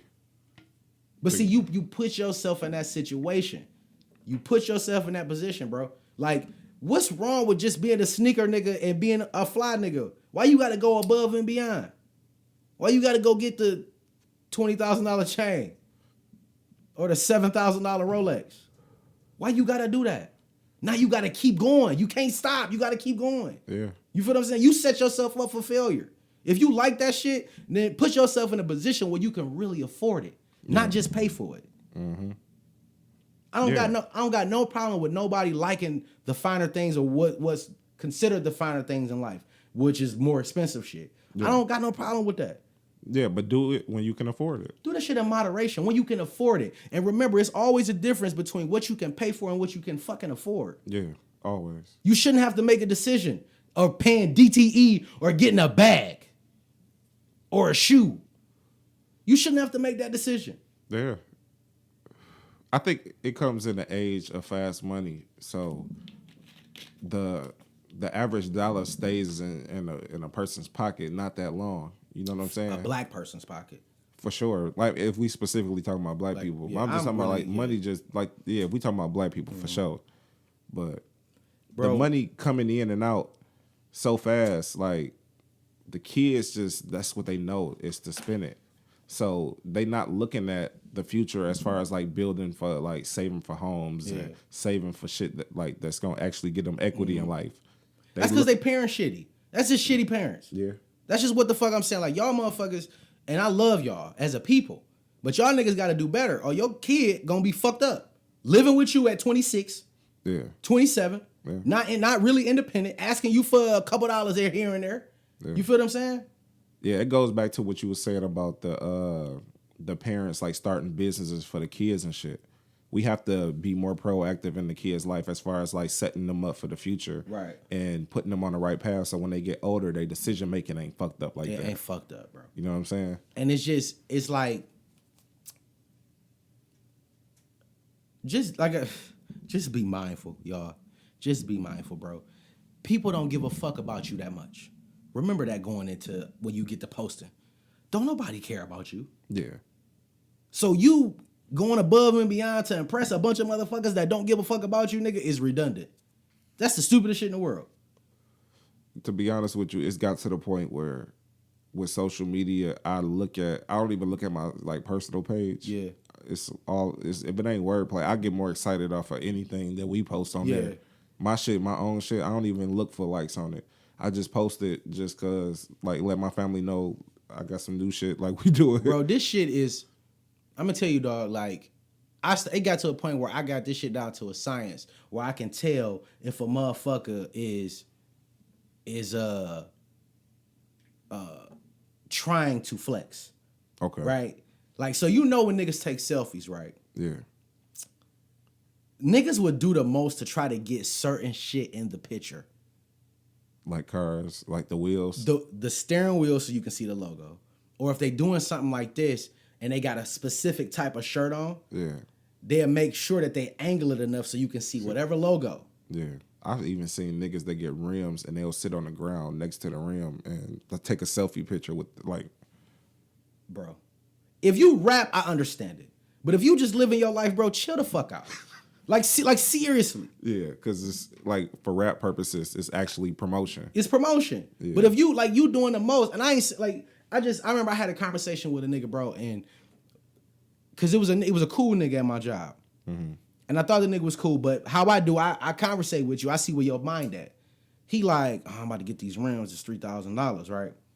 And I said, bro, like, why don't you take the 3 and you know what I'm saying? Just do something else with it. Like something like that's gonna make you some money. Oh man, I ain't about to nigga try. Like, so you rather just go get some rims? And I ain't saying nigga, everybody go get what you gonna go get. Yeah. I ain't tripping off of that. But don't think me and you finna be hand in hand, side by side when I live differently than you. Yeah, for you feel what I'm saying? I don't want no nigga around me that can't point me in the direction where some money at.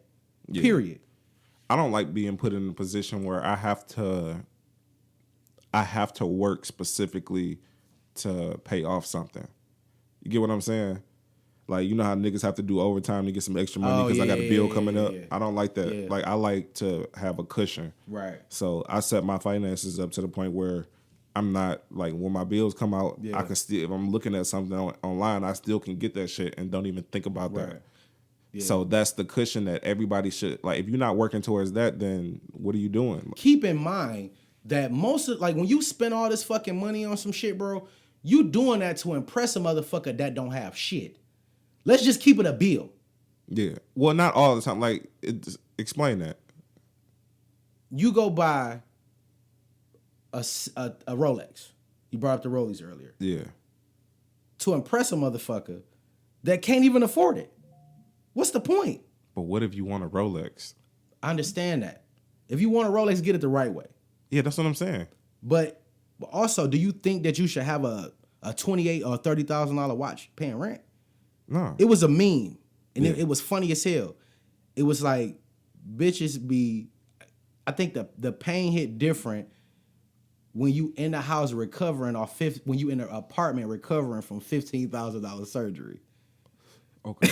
Yeah. Like that shit, I think it went over a lot of people's head, but at the same time, I see a lot of people bad utilization of money. Yeah. Like, what are you doing? I get what you're saying. Like, but what I'm saying is, what if like somebody go get that and they can afford it? If you can afford it, but I mean, if they house situation is good, how many people you know? But what's good though? And that's the thing. So like, they got $100,000 or two. Like, that ain't no fucking money. No, I'm not saying it's money, but what I'm saying is, if they got everything that they want, like if they got the house that they want, if they got the car that they want, if that's your ceiling, cool. Yeah, it's people out here that's like that. If that's your ceiling, everybody don't want a $6.5 million house. If that's your ceiling, cool. Yeah, perfectly fine. Yeah. But how many people you know are in that position where they at their ceiling? And they like, nigga, I'm good here. I'm good here. Those niggas that we be talking about, they've been working there for a long time. I don't know. I can't say that. Because it's the other side of the coin. Like, it's some niggas that's bitter, but then it's certain niggas who got everything that they want established, and they happy with that. Right. They got the house that they wanted. They got the pool that they want. Everything built in. Yeah. They know they own it. They got their cars that they want. That savings account looking. So when they retire, they can just chill with their significant other. That's perfectly fine. Exactly. That's perfectly fine. Yeah. But we live in an era where motherfuckers try to emulate millionaires. Not everybody. That's why we can't make that generalization that everybody feel like that. We have to make a difference, like decipher the people. It's certain people that don't feel like that, and for them, it does. It's like it's no problem with just having a lower ceiling than other people. Yeah, it's no problem. You know what I'm saying? As long as we can't be friends, but that's cool. Exactly, but you know what I'm saying? It's a difference between them, but it's certain we can't shit on them. Like, oh no, I don't like if that's your ceiling, then cool. Yeah, perfectly fine. Yeah, but be mindful of the people around you. You feel what I'm saying? Because I feel like your ceiling can change if you bump into the right motherfucker. You feel me? But I'm just saying, like, if they got that ceiling and they want that, and then they want a Rollie, like, they can afford a Rollie because they got everything that they want. So if they want to go buy a Rollie, it's cool for them to go buy a Rollie. It's not breaking the bank or nothing. It's not a thing they might want to just up. It's just like they might just do that, but they might. It might look weird. But when you look at the numbers, now this is just me looking at the numbers. Yeah. The average black family has about $5,000 in savings. Yeah, that's fucked up. This is a real number. Yeah. I'm not making this shit up. The average, nigga. Yeah. Out of all 20 million of these motherfuckers, the average is $5,000 in savings. Yeah. So if you flirting with that $5,000, in no way, shape, or form should you be buying a Rolex. Yeah. Facts. In no way, shape, or form. Yeah. You feel me? What you're saying. We just had Johnny on the show. Week before last. Yeah. A nigga who would tell you that most of these people are full of shit when it come to money. Yeah. We talked about that the week before last. So to talk about your ceiling, like you got a pool. And let's keep it a bill, bro. Most of these motherfuckers is not cashing out, bro. They leasing. I mean, not leasing, they paying on it. They paying on shit. I can't say that because it's a... Well, your situation is different. Yeah. Because niggas be getting taxes and profit share and they... But I'm saying they've been doing this shit since 1970. Yeah, you're right. You know what I'm saying, bro? So they yeah. got shit established already. You're right. They done got their kids established and everything. You're right. It's a So different... for one of them to go buy a Rollie and shit like that, that's what I'm saying. It's not really breaking the bank for them, but it looks weird because they house situation and shit might not be what it should have been. And that's weird. It's weird, but... If your house situation... Like, do you really feel like you deserve... And I really mean the word deserve. Yeah. Deserve a $30,000 watch in an apartment. If you could afford it, it's just like certain niggas like certain shit. I don't know, bro. Like you might go get some motherfucking Air Mags that cost $5,000 because you a shoe nigga. Facts. But if a nigga that's not a shoe nigga, he might go get that Rollie instead. It's like the same. Wait. See, don't do that. But it's a $5,000 pair of shoes versus a $5,000 Rolex. I'm saying they can. First off, that Rolex is fake. Yeah, for sure. But I'm talking about like the lower end. They might not go get the big boy Rollie. I'm saying they might get the lowest possible Rollie you could get. But it's not real. No, I'm not talking about the ones from the West. I'm talking about the actual Rollie. The lowest Rollie you can get probably is like 18 or 19,000 on the website. Right. So if you getting that, nigga, that's not like the premium bust down. None of that shit. No, nigga, a nigga could get that bitch, bro. Rolling plain. You get what I'm saying? He didn't get the bells and whistles, nigga. It's just. If he would have got a Prezi, then that's something to talk about. If he go get a little 19 or... I don't want to make it seem like, because this is the shit that I be saying, because I feel like a lot, like I really want to see my people do great things in their life. Mm-hmm. And I really want to see black people win. But I feel like like Rick Ross and them say, it's a lot of poor niggas making rich decisions. Mm-hmm. Period. I feel like that's inevitable, but I get what you're saying. You want to like shift the numbers to the point where niggas is doing better. Niggas is doing better. Like, bro, you can hold off on that watch. Nigga, go do something else. Yeah. You feel what I'm saying? Go do something different. Like I like how 50 Cent do. Like he got a lot of shit, but he usually buys something new when he close a new deal. Who else do that? I think Dwayne Wade. Said they every time it was somebody it was one of them athletes though. But they said every time they close a deal they get a new watch. I was watching it on one of them. A new watch. Yeah. It was a new watch or something. Yeah. You feel what I'm saying? But you reward yourself for shit. Yeah. What are you rewarding yourself by overspending? And you be fucked up next week. Yeah, those people. Yeah. But you saying those people, like it's 80% of the people you know are like that, bro. Like, and I'm not even being facetious with the number. I'm being honest. I think you are being a little bit. No, I think it's more like probably like 60%. That's still too fucking much. It's too much, but I'm just saying I don't think it's like the majority like that. Bro, like, it's not overwhelmingly. It's not a lot of people, bro, that's really out here, that look like us. I'm being like I'm serious, like that look like us that spend money the right way. Oh no, I'm not saying that. I'm talking about that actually want to do better though. Like it's not like niggas out here just like gun ho on doing all this shit. It's niggas that's just grinding. It's not like the majority of you can reward yourself. It's no problem with that. Yeah, but you just gotta do it in the moderation of what you make. If I'm going to spend $30,000 on a watch, this because I made $300. Yeah. You feel me? Yeah, it gotta equal out to what you make. It gotta make sense. Yeah. I made $300,000, I go spend $30 on a Rollie. Yeah. You feel me? See if I can get 2 for 15. You know what I'm saying? Now you going to the fake ones. 2 for 25. You got to go to the other niggas for that. So we was talking about the Rolexes and shit like that, and I've been having these conversations like damn near for the last month with niggas. Yeah. And I don't knock no nigga who getting a Rolex, bro. I don't. Yeah. Don't make it seem like that. Yeah. I don't want y'all to feel like that. But I know how much Rolexes cost at Rolex because I've been eyeing a Daytona. Yeah, like we was talking about, like the lowest end is probably about 19,000. So how the fuck are you spending? How the fuck do you have an $8,000 watch? How? Yeah. When the watch does not lose its value. Yeah, we was telling niggas like basically they getting the skin and bones of what Rolex is, and then niggas is busting down fake parts. That's real, authentic, legit. Yeah. For 48% of lower than what the fuck it costs. We could be wrong, and the jewelers could let us know, but the jewelers not because they ain't about to fuck up the church's money. I'm saying maybe it's like a thing where they getting them wholesale and they selling them at wholesale prices to certain niggas. I don't know. Rolex don't wholesale. Well, I don't know, bro. That's like a nigga telling me he got a. So how would these jewelers get Rolex anyway? They get replicas. So now I know y'all like nigga replicas. Them bitches. Nigga, they got high price replicas that you're gonna spend $2,000-$3,000 for a replica because the only people that can tell you that bitch is fraudulent is the niggas who made it. Yeah, you feel me? So if you got replicas that cost that, then if you think about the supply and demand and how motherfuckers up prices, wouldn't you think a $7,000 watch or an $8,000 watch may have cost a nigga $3,000? Yeah, and then he gonna put some little bust down work. He gonna put some work in it. You feel what I'm saying? Yeah.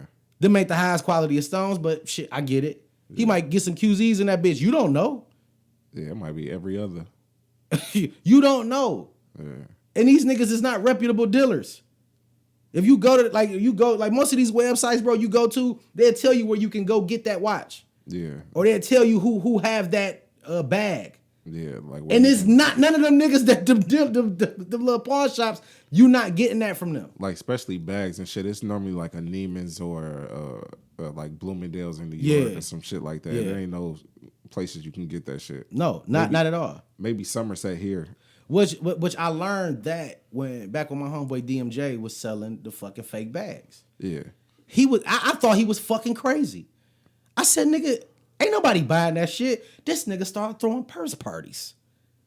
I thought the shit was crazy because it sound crazy. No, but he would have like 80 bags in that bitch. It's like the Jody effect when he yes, nigga, he have like 80 bags in that bitch, bro.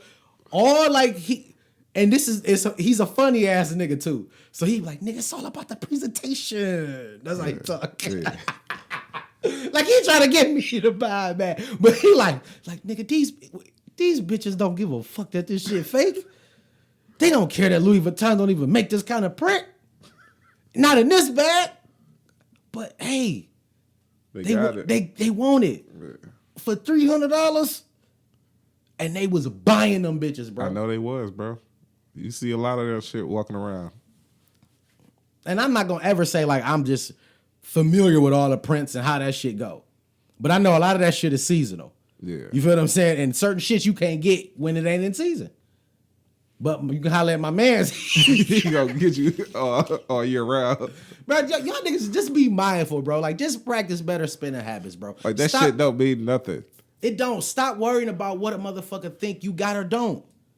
The best thing to do is let a motherfucker, if you fuck with a motherfucker and you kind of just be like chill, you be fresh, you be chill, let that motherfucker come into your world and then let them see how I be. But me personally, I never want a motherfucker I don't even like niggas knowing where I stay. Yeah. Yeah. Because I feel away. Yeah. You come down this block, you looking like damn. Yeah. One of our mutual niggas that we know said the shit when he came to my house. Yeah. Damn, boy, you over here living. I got scared. Like, nigga, okay, make sure the shit locked. Make sure everything locked down. Because niggas feel away. Yeah. You feel what I'm saying? But that's just, bro, I see people and they got poor spending habits, bro. Trying to keep up with other motherfuckers. Yeah. That does not exist. Be mindful. Like, these niggas is doing this shit for the gram. Or they might just got their shit together, my nigga. Like, you got to get your shit together. You're right. I'm sorry. It might be some motherfuckers out here that got their shit together. Yeah. It might be. But what's together? I think we need to, as a people, really reevaluate what together means. You feel what I'm saying? Like able to afford the shit in the aspect of afford that we was talking about. Like able to afford the shit they get. But people like that afford and pay for is a blur line. No, but what I'm saying is that's why I said in the terms that we're talking about afford, like as far as the ratio of what you make to what you get. Nigga, if I'm making a lot of money and I get myself a decent car and niggas is like envious of that decent car, it is what it is, nigga. It ain't me flexing this, nigga. I can afford my car. But see, and that's the thing. I think we need to teach people what afford really means. Because if you make $4,000 a month, but you spend $1,000 on a car, that's not afford. But that's what I'm saying. I'm not saying that fact. I'm saying for the people who can afford what they get. I'm not saying the people who can't afford it. I think I'm just saying everybody on the gram is not just like pretending flexing. It's like some people can actually afford the shit they got. And it's just niggas that's envious of some shit that they can't afford. You know what I'm saying? You have to wait till you get to that level to be able to afford that shit. Yeah. You get what I'm saying? Yeah. Everybody it's like you can't just be like you said. You can't watch everybody. You can't watch everybody Because like you said, like it's the same thing with the NBA shit. Like you was like, I'm done with that shit for a while because like I'm tired of it. Ain't got shit for me. It ain't got no. It was all sports. Yeah. And and my theory on that was like a lot of niggas spend a lot of time and they Watching other niggas get to it. Watching other niggas getting money, bro. Like you think you really just watching some entertainment shit? Yeah. Like, and I get it. Everybody want to be entertained. Yeah. But you literally watching some niggas getting paid $90,000 to $250,000 to run up and down the court. Yeah. Where you spent $500 to watch this nigga make $250,000 and you ain't made shit. You just made this rich nigga richer. You feel what I'm saying? Yeah. And it wasn't, and I think people felt like, oh, you start preaching when you start understanding money. But if I'm not gonna preach about religion, I'm not gonna preach about shoes. But the more I learn about money and how money works, and that our favorite word, which is leverage, and using other people's money, that's the shit that niggas should preach about. You feel what I'm saying? If I'm not gonna tell you nothing, nigga, I'm gonna tell you how to get some money, how to save some money, and how to use other people's money to make you some money. Yeah. You feel what I'm saying? Because this is some shit. This is the same thing that my nigga Byron Scott is suing Comcast and them for right now. Yeah. For economic inclusion. They didn't teach us how to get it. Yeah. You feel what I'm saying? So I'll be doing a nigga a disservice if I see you and I know you fucking up. You feel what I'm saying? I know you can do better. You feel what I'm saying? Nigga, that watch gonna be there, it can wait. That car gonna be there, it can wait. You feel what I'm saying? Nigga, position yourself a little differently. Yeah. Think about how your money working. The only beautiful thing is if you go get a real Rolex, you ain't really losing. Yeah, because you can always pawn that motherfucker. Or if you go buy some real buffs from where they go, you can usually get your money back. You know what I'm saying? Yeah. Because they don't decrease in its value. Well, as long as niggas want them, it doesn't decrease in its value. But yeah, like I feel like the more I learn and the more that I like about credit and shit like that, because I talk to Johnny all the time now. Yeah. You feel what I'm saying? And all we do is talk about money. That's a friend. That's a nigga you want to talk to. A nigga who understand money. Yeah. You feel what I'm saying? So why wouldn't I come on here and tell my people like, hey nigga, that watch can wait. That car can wait. Nigga, I want that SRT Durango. Yeah. I can pay for that motherfucker, but I can't afford it. Yeah, same here. That's a lot of fucking money a month. Jay, that's too much fucking money, bro. And I want that bitch. I know. I done priced it like 6 times. God damn, my nigga. Like, shit, just give us a nigga. Even with my discount, that shit a lot. That shit too much, bro. Yeah. Like, I that's how I move. I never spend more than I have to. Yeah. And I'm willing to like, oh, you got it. I fold. I walk away. I'm willing to do that. Yeah. A lot of people not, bro. But I look at it like when I'm able to afford it, that's one of the things that I want to like make a purchase on. That's for me, like a gift to myself. Yeah, but when you get to that point, yeah, that's like, what I'm saying. I'm not rushing it. Yeah, I'm just it come with time. Yeah, exactly. And it's gonna come.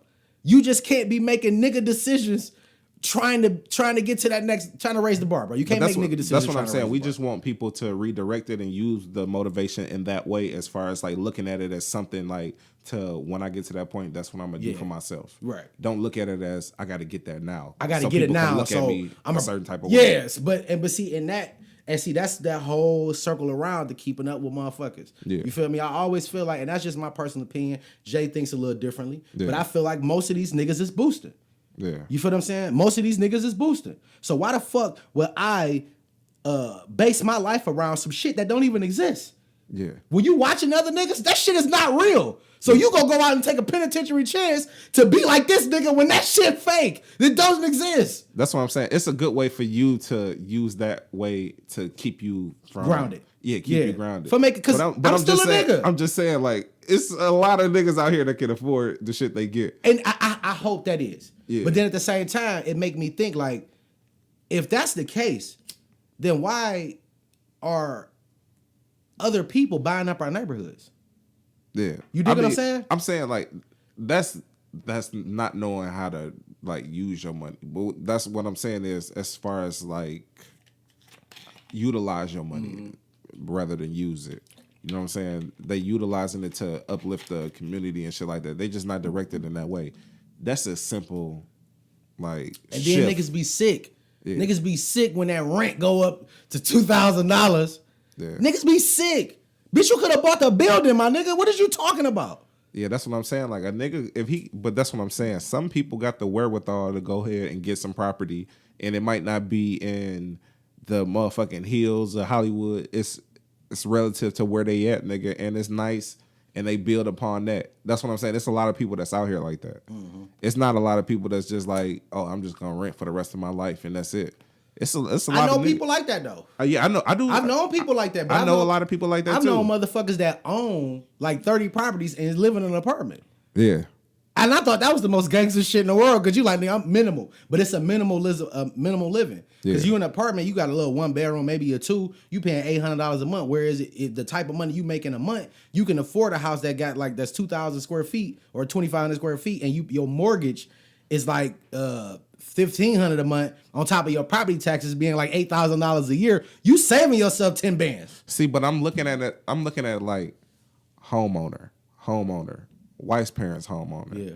My auntie's homeowner. Yeah. You know what I'm saying? Like, my grandmother owns multiple homes. So it's like, I'm looking at people who own homes. Yeah. So growing up, I never had a thing where I was like, I want I'ma to just pay rent. Exactly. Yeah. Nigga, I knew that, and I was raised in that. That's where I'm trying to say, we can get our people to be like that. It just starts from when we're young. We have to breed our kids and everybody else to get that in their mind that, look, we going to have to own some shit. Because even if it ain't the best shit, Right. if you own it, you're going to come out less paying a month, and then you can able to get ahead further. You know what I'm saying? Yeah. I mean, I don't like with that. I don't encourage, like, I always encourage people to own a house. I never encourage people to go into real estate, but I do encourage people to buy a property. I feel like even if you work at the plant, you've been at the plant for 25 years and you got 3 kids, I feel like, my nigga, you should have 4 houses.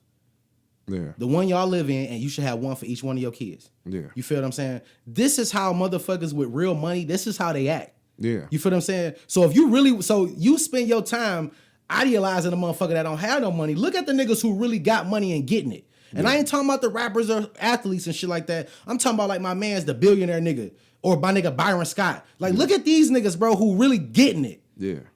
You know what I'm saying? Buying networks and shit like that. Like, niggas see what they doing. Yeah, that's the motivation. And how they shit set up. Yeah. You feel what I'm saying? That's the motherfucker I want to be like. Not the nigga around the corner with the motherfucking Dodge Demon. Not that. I don't want to be that nigga. Yeah. I don't want to be him. It's just like opening up the scope of what you're looking at. But like, then too, if that Dodge Demon nigga is your ceiling and you comfortable with that, nigga, then get it. Yeah. Just stay the fuck from around me, nigga, because I don't need that simple shit around me, bro. That ain't where I'm at. Because that shit doesn't take care. Like, because I used to watch Run's House. Yeah. And that's to always be like, I don't know if it's not jealous or envious, but I used to be upset because my mom didn't do what the fuck he did. Not necessarily rap, but just take care of their business. Like, provide you with the access that they have. With the access. Yeah. And now I got to get it out the mud because you was trying to go and shake your ass at the Freaknik. Yeah. You feel what I'm saying? Well, you could have did your due diligence and we could have just kept raising the bar.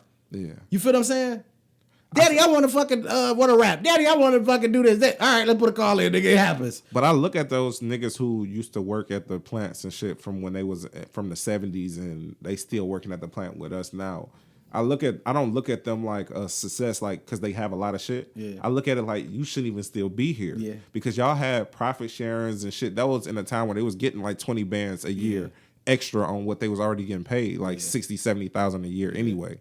So what I'm saying is they had a chance to get ahead. They just dick their money off, and then now it's to the point where you have to work for your money. So I don't even look at them like with them. I don't, because of economic inclusion. I feel like I'm not gonna hold them accountable for that because they didn't even really know. You know what I'm saying? I mean, but it don't hurt. We have to take it to the fact that a lot of niggas really just don't know. I'm not saying even make an investment. If they would have just saved all that shit, you get what I'm saying? Yeah. It's not even. And then you didn't know, like maybe I should save. Niggas was like, nigga, fuck that shit. Nigga. But why wouldn't you? Cause that's not niggas' first thing, bro. Niggas bro, especially when you ain't got kids. When you got kids, yeah, you want to save. Cause you want to make sure that them miles don't ever. But I'm talking about our grandparents and shit. I'm not talking about these is people who gave us like nigga. We wouldn't be here without them. Yeah, you right. So they had kids. Yeah. So they should have been thinking about that shit. You know what I'm saying? And that's what I be looking at. Like, damn, it's like they generation really dropped the ball as far as to like how far we could be in comparison to now. Mm-hmm. You get what I'm saying? We would have been well off with access to do whatever we was trying to do, and it would have worked out 100% different. Just if we would have had that. Yeah. And we didn't, just because that generation fucked up. Facts. So we have to look at that as a mold and decide to not be the continuous fuck up and do the same thing to the generation up under us. Right. We got to get them aware of what's going on, let them be used to money, have them dealing with money at a young age, just so they can be able to. It's not like a thing where you can dangle in front of their face. Right. I'm not about to get on the pole just for a couple of hours. I know I'm smart enough to make some money. Yeah. You know what I'm saying? We have to get them in that mode early. Yeah. And that's just what it is. And see, that's why I be so, you know what I'm saying, attracted when I see kids with the lawnmower. Like, I always look out for them. I told you I had them little young niggas coming over here doing my grass and shit, bro. I always do. And even then I pass the knowledge that I know along. Like, nigga, you should really... Nigga, raise the bar with this shit. Like, nigga, get you another nigga with a lawnmower. Get you another nigga with a mower, and get you another and get an edger. Nigga, start learning how to do the flower beds, all that shit. Nigga, if you really gonna do it, cause you a kid, people will hire you because you're a fucking kid. And the access is there because you got adults that be happy to teach you. Like, go in the yard and be like, look, I got you. I'll show you how to do this shit. This is how you do my shit, nigga. You know what I mean? I'm gonna pay you $50 a week or some shit like that. You feel me? Yeah. So, you know, it's one of them things. Like, I don't know. Like, we have to do better. Right. We just have to look at the past as a mode for us not to fall in the same footsteps. Right. You know what I'm saying? Yeah. So I don't know, but that was a good conversation, man. Yeah, it was good. I hope y'all learned something from that. I hope you had some self-reflection about yourself and about money and how you spend it, and you know what I mean? And if, like I said, you still got any more information, I mean, like, you know, just thoughts, look at episode 84 when we had my man Nova Brown on. Yep. And the financial planner. You can hit him up too. Like that's my nigga now. We like best friends. You know what I'm saying? Yeah. Not really. You still my dog. I love you. I feel you. Said. But, you know, like, nigga, I don't know, bro. I think that was good. What's our time at? Hour 40. Perfection. You know what it is. I'm a producer, man. All right, man. This has been another episode of Wordplay the Podcast with your host, Drake Parker. And your other host, Big J. And we are done. Episode 86. We out. What you mean? This wordplay. This ain't to make friends.